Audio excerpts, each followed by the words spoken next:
A 7-year-old boy was killed in a house explosion caused by criminals making cannabis sweets in the flat below, we can now report.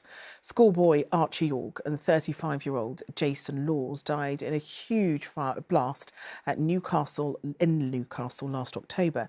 It was so big it left some families homeless and led to a major response from emergency services.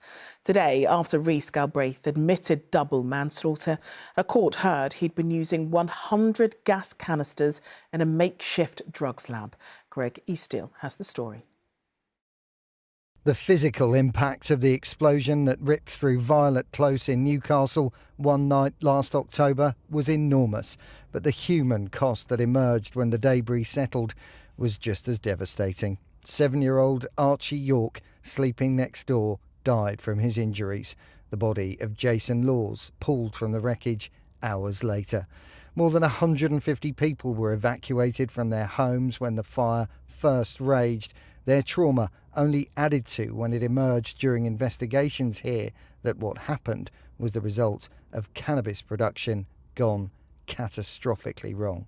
And today, this man, Rhys Galbraith, admitted he'd been responsible for what happened. Appearing via a video link from prison, Rhys Galbraith only said 5 words to the court in barely more than a whisper, but they were all hugely significant. The first was a yes to confirm his name. The other 4, all the words guilty to the 4 charges against him. Adjourning sentencing until next month, Judge Paul Sloan told Galbraith, "As you'll be aware, you face a significant, immediate custodial sentence." As news spread of developments in courts, I spoke to neighbours whose homes had been shaken by the blast that night. I haven't got a clue who he is, and I don't want to know neither. What's the right punishment, would you say?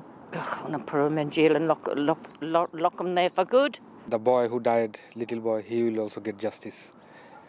It's still a heartbreaking time for people Yes, here. it is, of course, of course.